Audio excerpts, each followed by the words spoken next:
Good morning, good morning. Today is the day of the yard site of my mother, and so I'd like to dedicate today's learning to the memory of my mother, Leah Miriam Bas Yaakov Yosef, and also for the safety and security of our brothers and sisters in the Holy Land and abroad. Let's jump right in.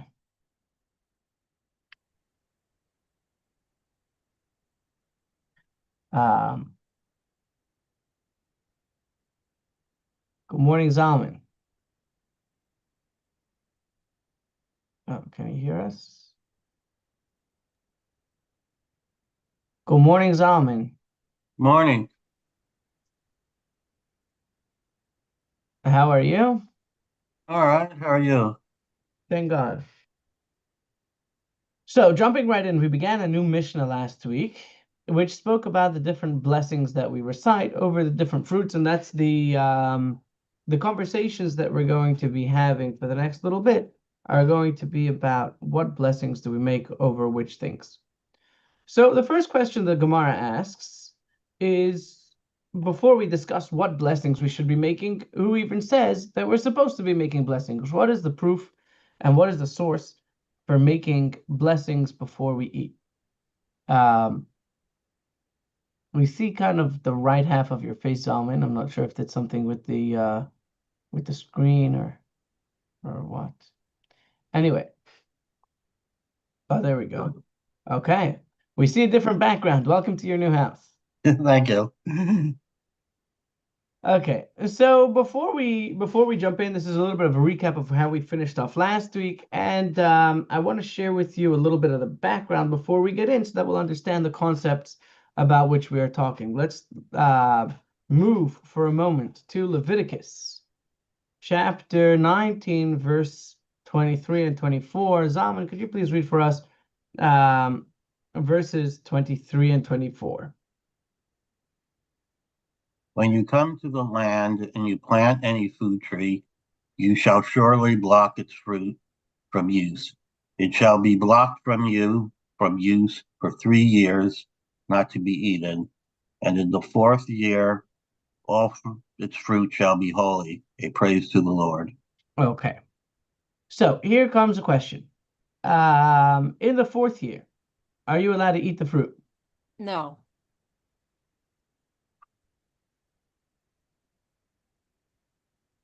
Doesn't say, well, it doesn't say that you're not. Right? So in verse 23, it says that for the first 3 years, you're not allowed to eat it. Read for Zalman 25, please. And in the fifth year, you may eat its fruit. Do this in order to increase its produce for you. I am the Lord your God. Okay, so if from verse 23, it seems that in the fourth year, you would be able to eat it. And from verse 25, it seems that in the fourth year, you're not allowed to eat it. Right? Because in verse 25, it says in the fifth year, you're allowed to eat it. So what Right. happens to the fruits of the fourth year? Sacrifice, given as a sacrifice. Okay, so let's look over here at Maimonides and we'll see how he writes it. The produce of the fourth year, you see in the middle of the screen, Yeah, is it's called too neta small. Can you revoi. make Too it small. bigger? Let's see if we can make it a little bigger. There we go. Is that better? Yeah.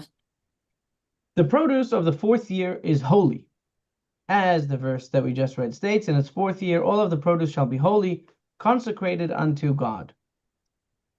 The law applying to it is that it must be eaten in Jerusalem by its owners, in the same way as the second time. So what happens is that the fruits of the fourth year of the tree, you have to gather all those fruits and schlep them with you to Jerusalem and eat them there. Now let's skip a little bit. What happens if you have a lot of fruits?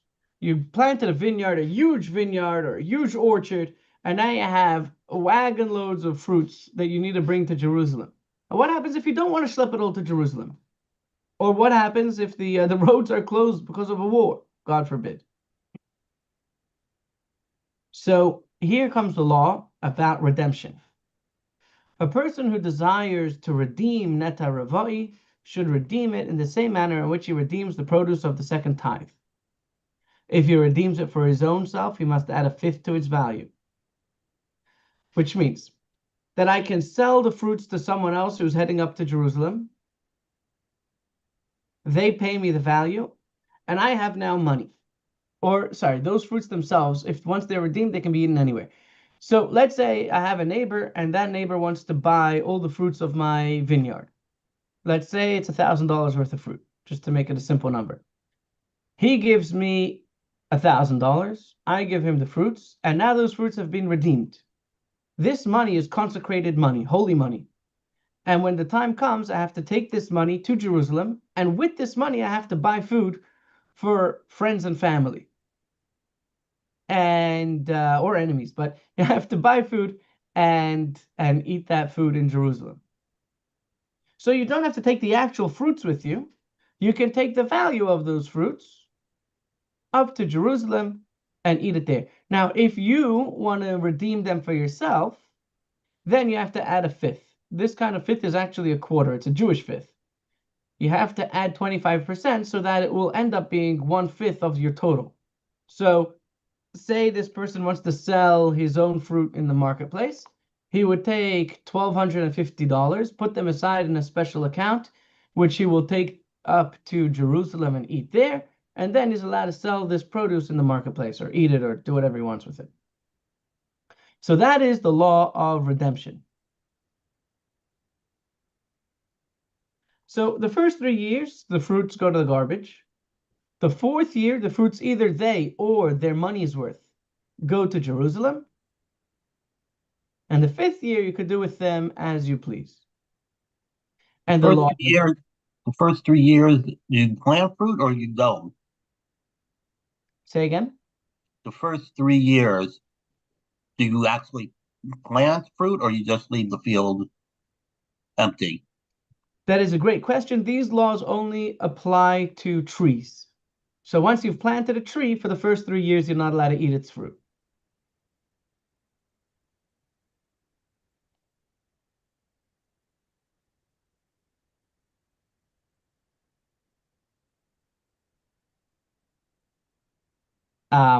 So the process of redemption means when we're redeeming these fruits, eating the fruits in my own locale and bringing the money up to Jerusalem to eat there. So for That the is, first 3 years, since it's already, if the trees are mature and for 3 years, you just let the fruit fall from the tree and rot on the ground? yeah. I mean, there are many trees that for the first 3 years don't make good fruit. Yeah, but it's but this is a 5 year cycle. Not So a I 5 year mean, cycle, no. This is a once per tree. oh, it only applies to newly planted trees. Yeah. I mean, there's a Oh, question, what happens if you buy a tree? Do you have to start counting 3 years? I don't remember that. We can look into the laws later. But this is when you plant a tree for the first 3 years of the tree's life. I thought it was like crop rotation where once every 7 years you don't plant or something like that. Yeah, so that would be separate. One of the biggest differences is that the law of the 7 year cycle applies only in Israel, whereas these laws about the first 3 years applies also outside of Israel.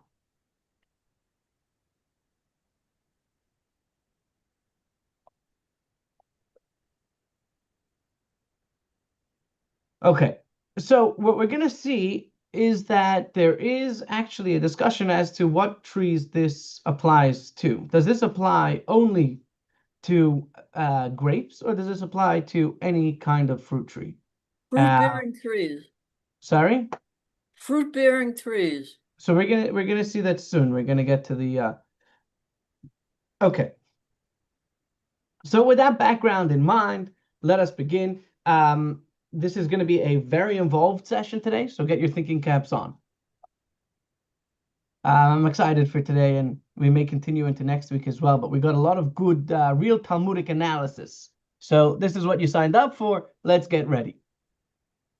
Concerning the fundamental basis for blessings, the Gemara asks, from where are these matters derived? The obligation to recite a blessing before eating. The Gemara answers, as the sages taught in the Sifra, with regard to saplings, as it is stated that in the 4th year their fruit will be. So the word hilulim, kodesh hilulim la Hashem, means praises, sanctified for praises before the Lord. How many praises? More than one. It doesn't say sanctified for praise, it says sanctified for praises before the Lord. This verse teaches us that they require praise of God in the form of a blessing, both beforehand and thereafter. You have to make praises before the Lord. From here, Rabbi Akiva said, a person is forbidden to taste anything before he recites a blessing, because without reciting praise over food, it has the status of a consecrated item from which one is forbidden to derive pleasure. Okay. Now comes the beginning of the discussion.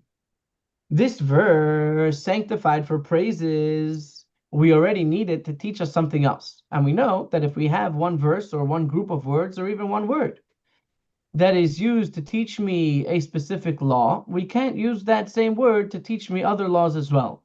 Have any of you seen Sudoku? The game where you have to get 1 through 9 in every box, in every line, and in every diagonal? Yeah, I've seen it. I know it's a word game. I have no idea how it's played. It's a number Okay. game. The number game, yeah. Yeah. So what's a good example then?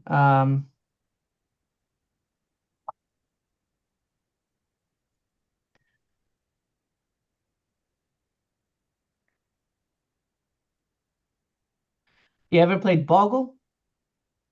What? Boggle. No. No, I never did. Scrabble? Yes. Okay. So let's say you have on your Scrabble board, you have one letter P. And you want to write people because there's an E hanging there for you, and you want to write people. If you only have one P on your board, you can't use it for both P's in the word people, so you can't use the word people, right? Uh-huh. Right, what could you put? You could put poll, but you can't, people you can't put. So that's a similar way it is that the words in the Torah, yes, we need to derive all the different laws that we know were taught to us by Moses and all of the details, and we need to figure out how each one of them fits into the 5 books of Moses and where we learn it out of. However, we can only learn one law from each word or each letter. You can't use the same word to teach different things. So if Rabbi Akiva now went ahead and said that the word praises is here to teach me that you have to make a blessing before and after you eat, we can't use that word to teach us other laws. And we have a big problem here. The big problem that we have is that we know of other laws that are already derived from this word. And we're going to look at those laws soon. Those laws may get a little bit complicated, but it doesn't matter as much for the broader discussion. It doesn't matter as much what those minor discussions are, because the point that we're going to come away with is, at the end of the day, we're using this word praises to teach other laws. How can Rabbi Akiva use this word to teach me that you need to make a blessing before and after you eat? And we're going to get back to our fundamental discussion of from where do we know that we have to make a blessing before we eat? It's We in the ready? Bible. Oh, the question is where in the Bible? That's what we're trying to figure out. Leviticus. But that verse in Leviticus is already used for something else. For what else? We're going to see right now. L'chaim, everyone. Let's take a sip. I already made a blessing before. Let's go. The Gemara asks, let's start the paragraph again. The Gemara asks, and did this verse, sanctified for praises, come for that purpose? This verse is necessary to derive other matters. One being that the merciful one, referring to the Torah, said, redeem it, and then you can eat the fruits. That Medrash interprets the word Hillel, which usually is translated as praise, swaps out the hey for a ches to Chilul. Chilul means redemption. And that teaches us that you're allowed to redeem the fruits of the fourth year. That's one thing we learn from this verse. Another matter derived from this verse is an object which is offered upon the altar requires a song of praise when it is offered, as is the case with the libation of wine. So anything that you're going to put onto the altar, you have to bring a song while you're bringing the sacrifice. So those of you who have joined us for Shabbos morning, and or if you're looking to sit on any day, you'll see the song of the day. The song of the day is a song that the Levites would sing in the temple while the daily sacrifice was being brought. Anything that's brought on the altar while the Kohanes are bringing the sacrifices on the altar, be it a meal offering, a wine libation, an animal sacrifice, while sacrifices are being brought, the Levites need to be singing. And how do we know that any kind of object which is being brought upon the altar and requires a song of praise when it is offered, that is the kind of things that need to be redeemed in the fourth year? And that which does not require a song of praise, which refers to any other kind of fruit, any other kind of fruit is not brought on the altar, and therefore does not require redemption. So, according to this explanation, the only fruits that require redemption in the fourth year would be the fruits of the vine, and any other fruit would be permitted for consumption by the owner in the fourth year. Let's see how he learns that. This is in accordance with the opinion that Rabbi Shmuel bar Nachmani said in the name of Rabbi Yonatan. As Rabbi Shmuel bar Nachmani said in the name of Rabbi Yonatan, from where is it derived that one only recites a song of praise in the temple over the libation of wine on the altar, as it is stated in the book of Judges? And the vine replied, should I leave my wine, which gladdens God and man, and go and wave above the trees? If wine gladdens people, which we know it does, in what way does wine gladden God? Rather, derive from here that one recites a song of praise over wine. Wine gladdens God when offered as part of service in the temple. So therefore, according to this opinion, we're using the word hilulim in the verse to teach that the law of the fruits of the fourth year apply only to the fruits of the vine, over which praises are sung in the temple when the wine is offered on the altar. So we have two things that we are already learning out of this verse. According to one opinion, we're learning from this verse that the fruits of the fourth year are allowed to be redeemed. According to another opinion, we have hilulim, which is a plural, to teach me two things. We can learn two things from the word because it's a plural word. And one thing that we're learning is that the fruits of the fourth year are allowed to be redeemed. And the second thing that we're learning is that only fruits which need a special song of praise are the kind of fruits that need to be redeemed in the fourth year. However, let's say apples and oranges, figs and dates, you do not need to wait the fourth year. You can eat them yourself wherever you live in the fourth year.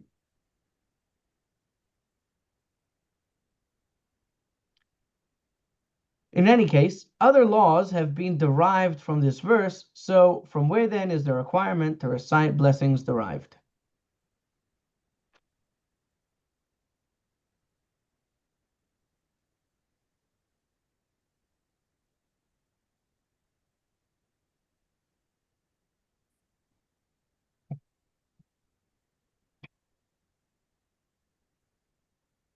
So it's only grapes. Ah, What very other good. what other type of berries? Strawberries, blueberries. So strawberries grow in a bush, not a tree. Blueberries. How do blueberries grow? On From a bush. bush. Bush.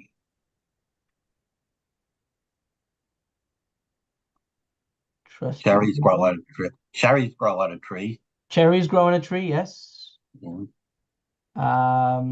It looks like a bush, but I believe that we make the blessing eights on them. Yeah, no, I think it's a tree. No, what, blueberries? Yeah, No, it's not. No, it's not a a tree? bush. You sure? My grandmother had blueberry bushes in her backyard when I was a child, and raspberries bushes. Okay, but this looks kind of tree-like, doesn't it? Is that what they looked like? It's calling it a bush, though.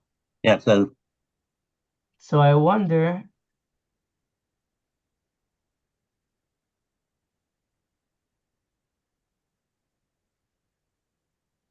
It looks like a small tree that we're calling a bush. Round and round the mulberry bush. The mulberry bush is also similar to this, right? that. I don't know. I believe the blessing. We're going to get through later. What is the classification of a tree and what is the classification of a bush? When we get into that, we'll have a longer discussion about it. But for now, I'll leave it with the difference between wisdom and knowledge. You know what the difference is between wisdom and knowledge? What? Knowledge Oh, is yeah. to know that a tomato is a fruit. Wisdom is to know not to put it in a fruit salad.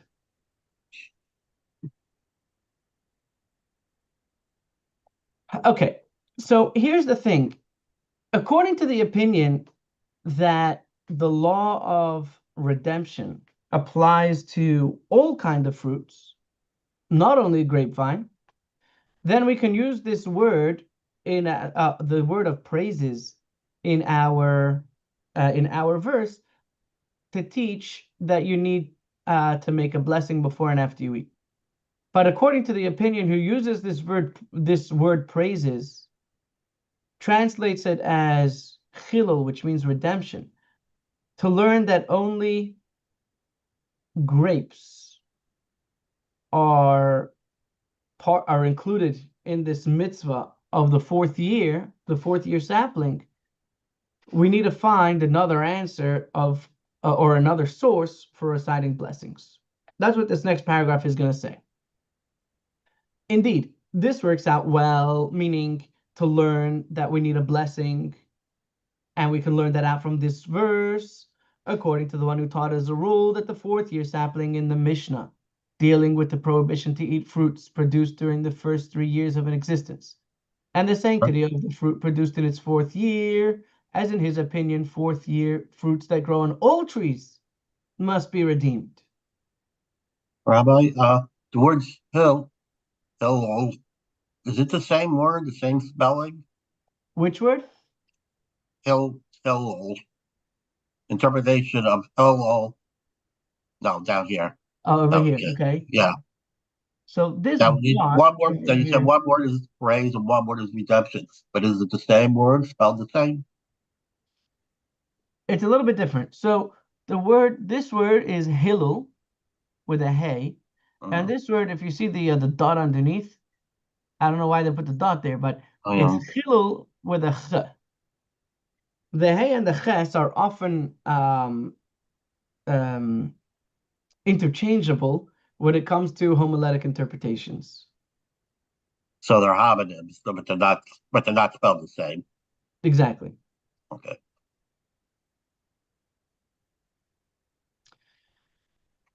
So according to the one who taught that any fourth year sapling needs to be redeemed or eaten in Jerusalem, then according to him, we have available words in a verse that can teach us that you need to make a blessing before you eat. However, according to the one who taught as a rule that it's not the fourth year sapling of any tree, rather only the fourth year of the grapevine, what can be said? Indeed, he derives the halacha that only wine which is accompanied by a song of praise requires redemption, because he used this word Hillel to translate as Chilul, as it was stated, Rabbi Chia and Rabbi Shimon, the son of Rabbi Yehuda Hanasi, One of them taught this Mishnah using the term a fourth year grapevine, and one that taught the term a fourth year sapling. So, according to the opinion that it's a fourth year sapling of any kind of tree, we have an extra word which can teach me we need to make a blessing before and after we eat. We have to praise God before and after we eat. But according to the opinion who teaches using that word as a proof or as a source that only the fourth year grapevine needs to be redeemed or eaten in Jerusalem, where do we have a source for making a blessing before we eat?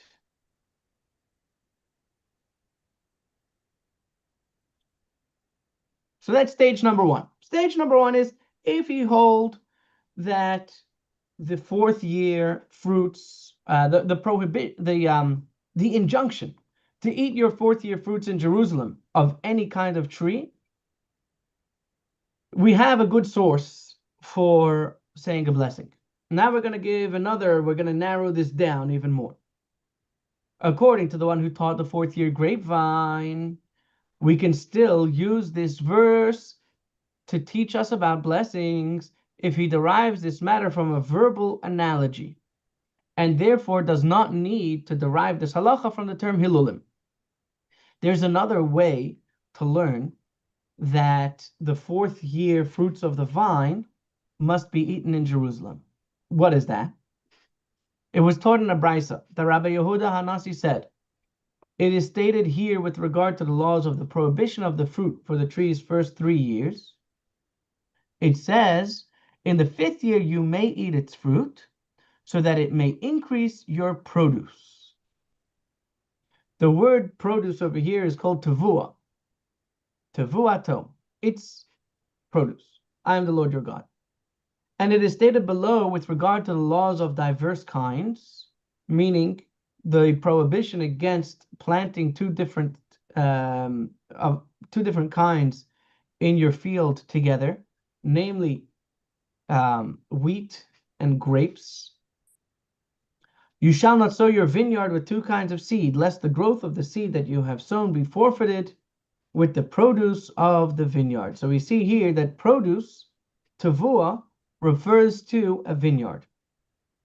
And based on a verbal analogy, it can be derived, just as below with regards to the law of the diverse kinds, the produce. What do we say when we say produce? What is referred to as produce?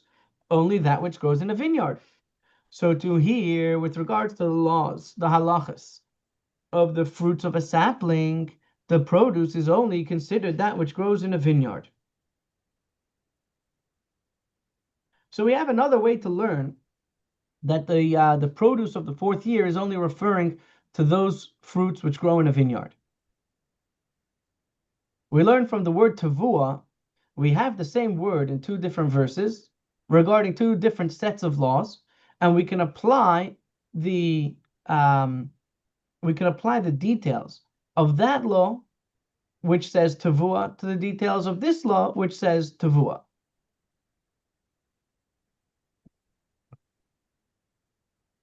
Consequently, according to the one who holds of this verbal analogy, now verbal analogy, I must explain a little bit of a background. There are 13 general ways that we can learn anything out of any given verse. Some of them are more liberally applied than others. A verbal analogy is one that is very conservative in the way that it is allowed to be used. What do I mean when I say that? There is a specific number of how many verbal analogies exist throughout the Torah. I don't remember the number offhand. Let's see if Google knows for us. How many Gezerah Shavas are there? Let's see.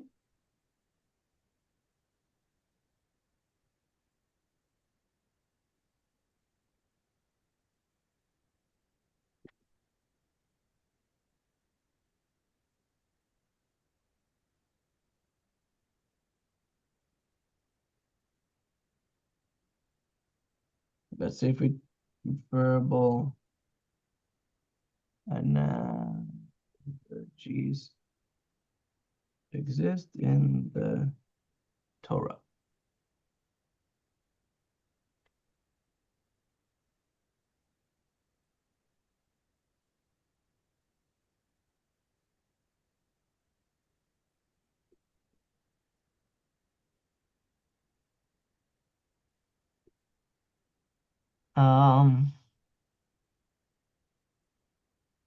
Okay.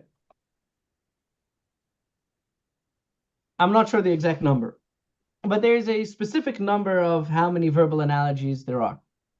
But there are different lists of what those verbal analogies are. So a verbal analogy you can't come up with on your own. It only has to be some, I think we've touched on this before. It can only be one that your teacher has taught you. So there are a few different, at least two different lists of what the verbal analogies are, but each list has the same amount, the same number of verbal analogies. So the one who uses a verbal analogy to learn an extra law will use some other kind of inference of or way of learning to learn the other laws that the other list teaches through means of a verbal analogy. So according to the one who learns this entire law of a fourth year grapevine, and he learns it out of a verbal analogy, then we have now one extra Hillel remaining from which to derive the blessings, since he derives the laws of the fourth year saplings apply only to grapes, and is learning it out of a verbal analogy. He can derive the requirement to recite blessings before partaking of food from the word Hilulim. Why analogy? I mean, it's quite clear what it's saying. So what's the analogy for? The analogy is learning from the verse produce of the vineyard with regard to another set of laws. And we're taking that over here to say that when the verse says that may increase your produce, refers also only to the produce of a vineyard.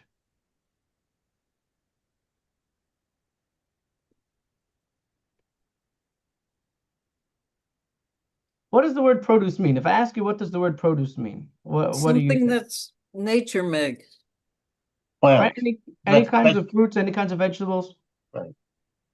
So we need the verbal analogy to teach me that just as the word produce in the other set of laws refers only to a vineyard, the word produce in our verse also refers only to a vineyard.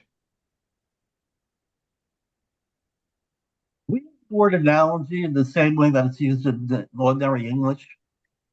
Probably not. Maybe that's why I'm confused. Let me stop the share screen for a moment to make my screen a little bigger. The verbal analogy that we're referring to over here is when you have two sets of verses and the same word is applied in both of them. We learn laws about one from the laws the way they are written by another. What's a good example of this? A modern example that I can try and bring. It's not really something that we do in our everyday So the language. derivative would be, so it's more like the word derivative would seem to be more appropriate than analogy. The word what? So I Derivative. hear what you're saying, but the reason why we're using analogy is because the only way it works is when you have the same word written in two different places.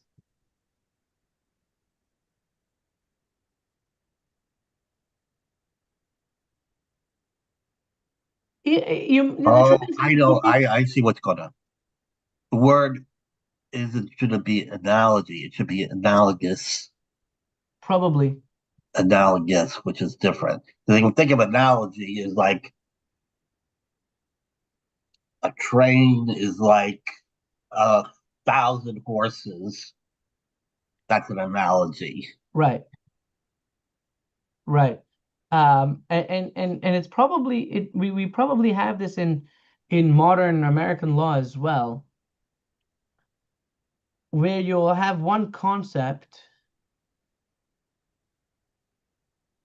that is described in one area of the law, and then whenever we use that word, we imply and infer all details that are associated with that word. Right, so it's analogous. What's the word? For example,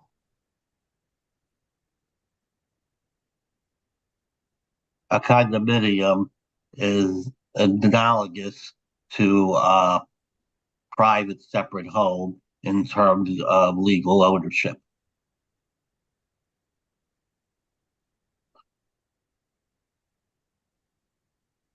In that they're both owned, so they're both owned property by the owner, as opposed to, say, a condo and a co-op.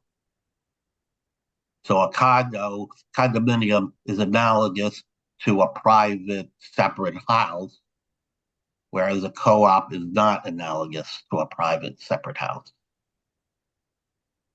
right, but over here we're talking about the actual same word. The actual word is the same. So let me use an example, traffic stop, Okay? right? So if we're talking in any everyday language, we talk about traffic stop, it could mean anything. But in the law, or at least within the police law, when we talk about a traffic stop means when a policeman lawfully pulls over a driver in a car. So Uh, anytime we use the word traffic stop, if there are certain legal ramifications to a traffic stop, then anytime in case law or anytime in the law that the law references the words traffic stop, it includes all of the details that apply when there is a traffic stop.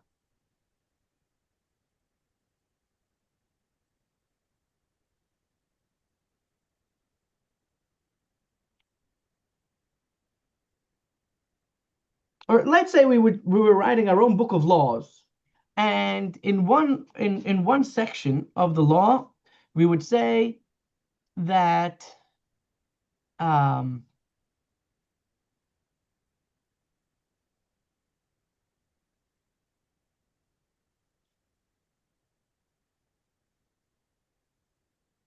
he was munching. We're talking about a guy who's eating an apple.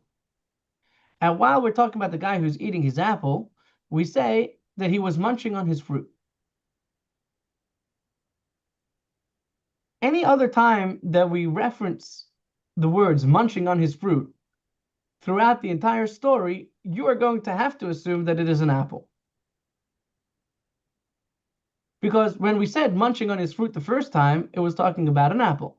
So therefore, any other time that we say munching on his fruit, they must refer to an apple. So we have the same words munching on his fruit that in one place it was described and clearly defined as an apple. So too, everywhere else where it says munching on his fruit refers to an apple. And that's how the word analogy is being used. That's how the word analogy is being used. That we have the same word in a different place, so we apply all the meanings that are associated with the word in the other place, and we're going to apply them over here as well. For example, in our case, we have the word tavua meaning produce. We find the word produce somewhere else, referring to produce of the vine. So over here in the laws of the fourth sapling, where it says that in the fifth year it will increase your produce, we found the word produce. And the word produce we already know refers to a vine.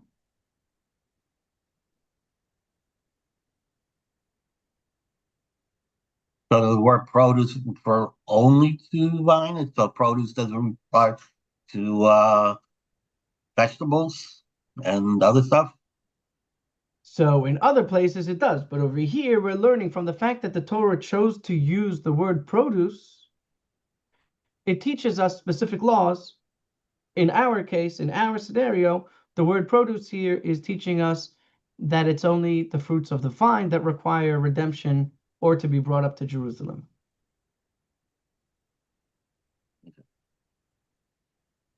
So analogy could be defined as a word describing something that has been previously defined but is currently being used in a In another word setting. a word that describes something that has already been defined. Yeah, yeah. Okay. Yeah. So over here we say so when we're using the word verbal analogy in this context, that's what we mean. We mean we have one word which we are in one set of laws, and the same word in a separate set of laws, and we're learning details between the two, which they share details. Yeah.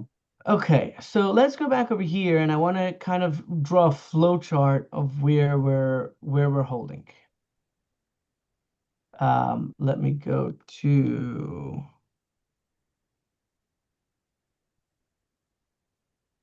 Let's see if this will open.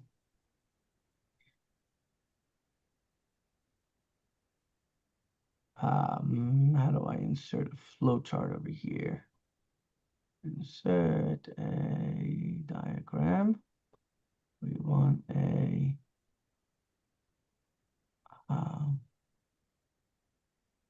this be. How do I delete this? Delete this. Delete this. No, that's not what we want. We want a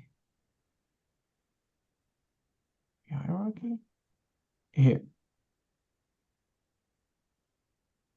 Okay. So we have here this may be not the perfect way to do it, but we're going to try this and see if it works. We have here blessing. Oops. We have here blessing, right? Where do we learn blessing from? So this opinion says the word in the verse is Hillel. And from there we see that you need to praise God before you eat. This one uses sorry.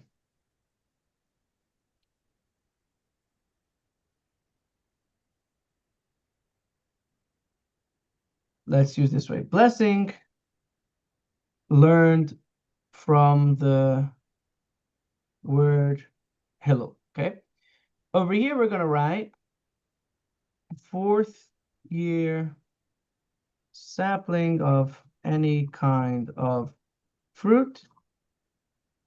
Hillel is available to teach about blessings. It's 11:15. I understand if you need to jump off. Thank you for being here. If you want to stay for a minute, we'll just write this chart of where we're at. Okay.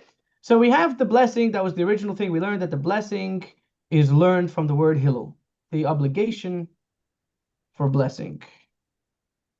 So basically, the box that starts fourth here should be above blessing. Sorry? The box that says 4-year sapling, that should be above blessing, because the blessing comes as a result of the 4-year sapling. Oh, that's a great idea, actually. Okay. Okay, beautiful. Most of my life, That. most of my adult life was doing flowcharts. Okay, good. So we have the right guy. Okay. So if you hold that the 4th year sapling of any kind of fruit needs to be redeemed, then the word Hillel is available to teach us about blessings. So obligation for blessing is learned from the word Hillel. However, if we say that the 4th year sapling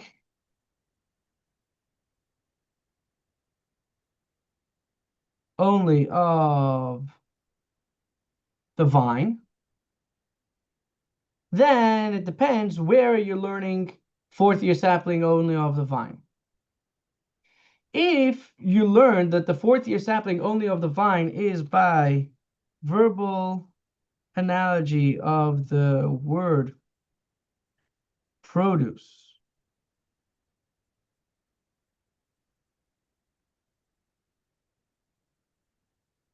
teaches that the law of fourth year fruits applies only to the vine?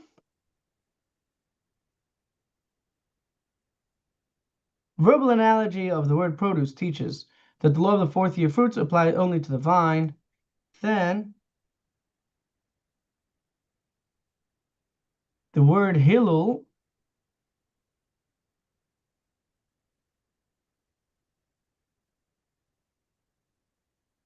should we just add a line between here to there, or make our own new lines? How do we add a new line? How do we add a new box? I think it's this. I think up here by the menu bar, where there's an arrow, TR. I think maybe after that. Right over here? Yeah, I think that's it. I, Okay. And then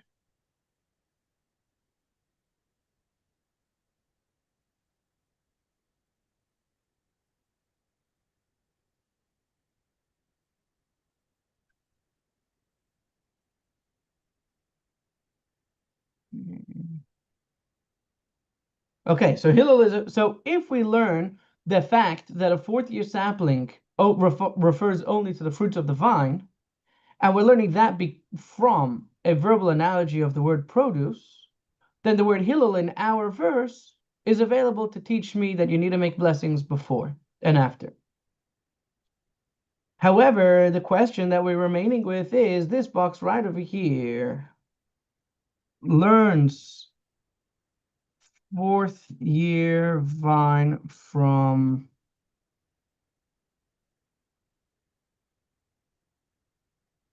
Hillel. According to this opinion, we have a problem. Does that make sense?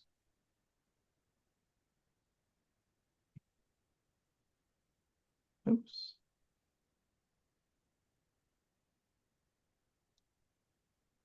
And now we're going to add a line from here to here. And we're going to just have a big question mark. So, let's just take this all and drag it a little higher. There we go. Beautiful. Okay. So this should be hopefully a good summary of what we've learned so far. If the fourth year sapling refers to the fourth year sapling of any kind of fruit, the word Hillel is available to teach us that you need to make blessings before and after you eat. And the obligation for blessings is learned from the word Hillel. If you say that the fourth year sapling refers to only the fruits of the vine, then we have split into two. If you learn that law from a verbal analogy of the word produce, to teach me that the law of the fourth year fruits applies only to fruits of the vine, then the word Hillel is available to teach about blessings. But if you're learning that the fourth year applies only to fruits of the vine, and you're learning that from the word Hillel, then from where do we know that you have to make a blessing before you eat food? Is that a clear flow chart? Yay. Okay.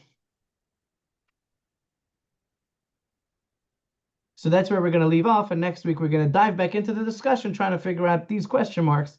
Where does he learn that you have to, according to that opinion, where you're going to learn the obligation to make a blessing before you eat? Okay. Let me stop the share. Thank you for joining. Wishing you a wonderful week. Tomorrow's class is actually another great class. And the subject is going to be Jewish leaders. As we approach the 3rd of Tammuz, which is the Lubavitch Rebbe's yahrzeit.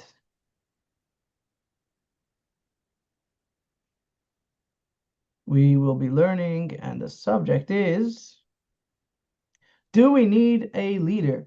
Since leaving Egypt with Moses, the Jewish people have always had leaders to guide them and pray for them. Can't I pray to God on my own? What do we need a Jewish leader for? See you tomorrow, well, God willing, 11 a.m. Sorry? okay. Well, I mean, we never had formal leaders like the Catholics, they have the strict hierarchy, popes, cardinals, bishops. I mean, Jews have always been kind of disorganized. Yeah, I mean, there was Hasidic rabbis, but other than that, you know, it's, And we had it's Moses, we had Maimonides, we had Mordecai. So, uh, they, not recently though. right? So the question is, what is the role of a Rebbe? Why do the Hasidim have a Rebbe? And what does it mean to have one person in each generation who is, um, let's use the word responsible for the entire generation? Where does that source come? Well, do we need someone? And if yes, why and in what capacity? That sounds good. Topical. So let's see tomorrow. All right. Have a good day.